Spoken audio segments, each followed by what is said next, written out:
Vascular centre, మన దేశంలోనే the best varicose vein hospital. ఉస్తాద్‌కు సంబంధించి, ఉస్తాద్ భగత్ సింగ్‌కి సంబంధించి మీరు ఎవరు చెప్పారు?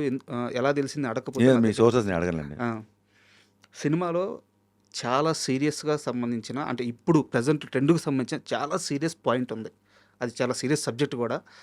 అది నాట్ ఈవెన్ 2 తెలుగు స్టేట్స్ కాదు. మొత్తం దేశానికి సంబంధించిన చాలా సున్నితమైన అంశం కూడా. మీరు ఎక్కడ టీజర్‌లో గానీ, సాంగ్స్‌లో గానీ ఎక్కడ ఆ విషయాన్ని రివీల్ చేయకుండా దాచిపెడుతూ వస్తున్నారు. కరెక్టేనా నేను? కరెక్ట్. ఎందుకు? దాచాల్సిన విషయం కాబట్టి దాచుతాం, చెప్పాల్సిన విషయం కాబట్టి చెప్తాం.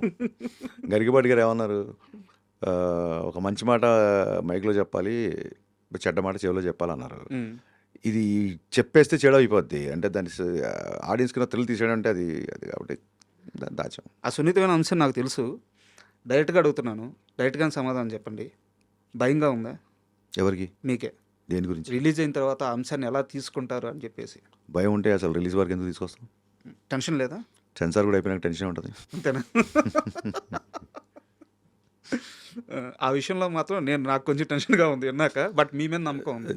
మీరు టెన్షన్ పడేంత పెద్ద మ్యాటర్ ఏం కాదు. అయితే మీకు రాంగ్ ఇన్ఫర్మేషన్ వచ్చి ఉంటుంది, హ్మ్. లేదా ఇన్ఫర్మేషన్ రావాల్సిన దాన్ని మించి ఇంకా మిమ్మల్ని ఎగ్జైట్ చేయడానికి, ఇంప్రెస్ చేయడానికి చెప్పిన వాళ్ళు ఇంకో 2 ఎక్కువ చేసి ఉంటారు. ఓకే. అండ్ మొత్తం షూటింగ్‌లో సార్ అంటే మళ్ళీ అనుకునేదే ఆయన కొంచెం పవన్ కళ్యాణ్ గారు పాలిటిక్స్‌కి వెళ్ళిపోయి కొంచెం సినిమా పక్కకొచ్చేసి 'ఓజీ' లాంటి హిట్ కొట్టినా సరే ఈ మొత్తం ప్రాసెస్‌లో ఏదో ఒక రోజు విపరీతమైన ఎగ్జైట్ అయిన డే ఉంటుంది కదా ఆయనకి. హరీష్ భలే ఉందబ్బా ఇది. ఆ మూమెంట్ చెప్పండి సార్. నేను చెప్తే అతిగా ఉంటుందండి. అండ్ ఆయన 2 రోజులకు ఒకసారి ఎగ్జైట్ అయ్యేవాళ్ళు అలాగా. అవునా? Yeah. హ్మ్. సాంగ్ వినగానే బాగా ఎగ్జైట్ అయ్యారు. దేక్లేంగే చాలా విన్నప్పుడు. ఎత్తర కాలర్ లోపలికి వచ్చిన తర్వాత ఆ సెట్ చూశారు. Biggest set ever in Telugu states అని చెప్పొచ్చు. ఆనంద్ సాయి గారు ఏమాత్రం సీజీ ఎక్స్టెన్షన్స్ లేకుండా ప్రతి ఇటుక, ప్రతి కలరు, ప్రతి మొక్క ఆయన సొంతం కష్టపడేసిన సెట్. సో ఆ సెట్ చూసి, ఆ లైటింగ్ చూసి బాగా ఎగ్జైట్ అయ్యారు.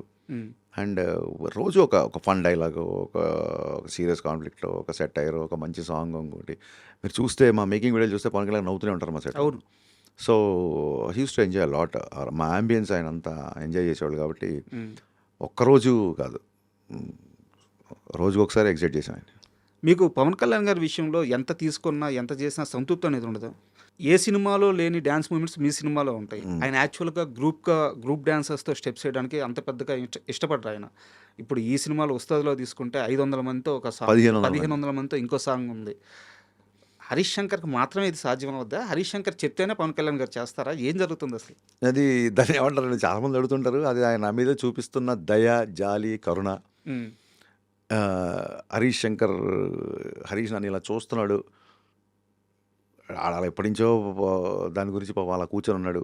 సరే ఏమడుతున్నాడు, 2 డ్యాన్స్లే కదా ఇచ్చేద్దాం అని ఆయనకున్న దయాగుణం అని చెప్పొచ్చు. బట్ ఆయన బాడీలో రిథమ్ ఉండదండి.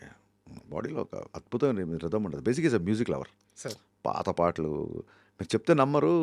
సెట్లో ఆయన వినే పాటలు బ్లాక్ అండ్ వైట్ ఘంటసాల పాటలు, సావిత్రి గారి పాటలు వింటారు. ఓకే.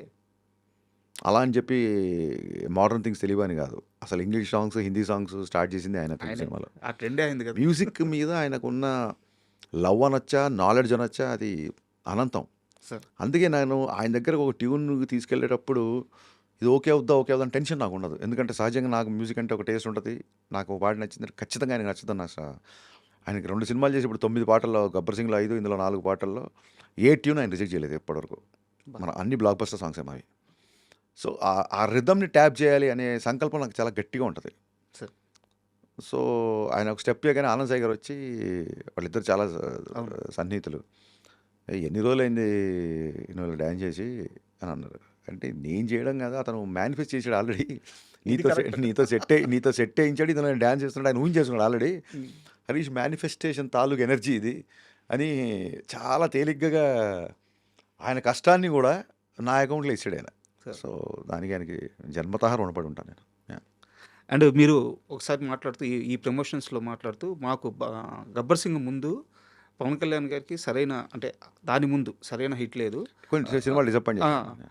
సో మేము ఇంకా టెన్షన్ పడితే అప్పుడే టెన్షన్ పడాలి, ఇప్పుడు మాకు ఓజీ ఉంది. అవును. బట్ ఇక్కడ ఒక చిన్న తేడా గమనించారు.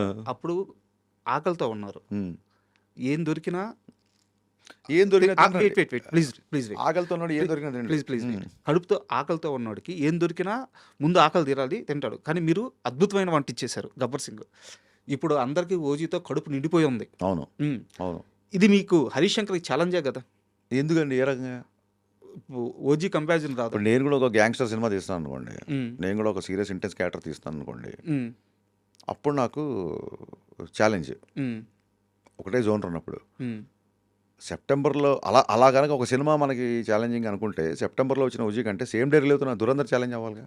మ్మ్. ఆల్రెడీ ఫ్రాంచైజీ బ్లాక్ బస్టర్ కదా, మరి దాన్ని ఆ సినిమా మీదకి వెళ్తున్నాం కదా మనం. సార్ ఇక్కడ నేను ఇందాక ఇది ఎంసెట్ ఎగ్జామ్ కాదండి, ఒక అబ్బాయికి ర్యాంక్ వస్తే ఇంకో ర్యాంక్ వెనక్కి వెళ్ళిపోవడానికి ఇక్కడ డిఫరెంట్ సినిమాలు చూస్తారు. ఇక్కడ ఏంటంటే జనాలందరూ ఓజీ హైప్లో ఉన్నారు, ఓజీ కిక్లో ఉన్నారు. ఒక గబ్బర్ సింగ్ తర్వాత అత్తారింటి దారేలాగా మేము ఏం ఫీల్ అవుతున్నాం అంటే ఆ ఉత్సాహాన్ని కంటిన్యూ చేయాలి అని తప్ప. సార్ సో ఓజీ సక్సెస్ అనేది 100% మాకు చాలా ప్లస్ తప్ప పర్సనల్గా ఛాలెంజ్ ఒకవేళ అనుకుందాం, పర్సనల్ ఛాలెంజ్ అనుకుందాం కాసేపు. ఆ డైరెక్టర్ కదా నా సినిమాకి కండవ పట్టుకొని డ్యాన్స్ చేసింది. కరెక్ట్. ఇంకా మరి ఇక్కడికి ఛాలెంజ్లు ఏముంటాయి, ఇక్కడ సెలబ్రేషన్సే అంతే.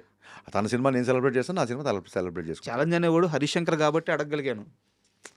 ఎవరైనా అడగొచ్చు, but it's not a competition, it's celebration.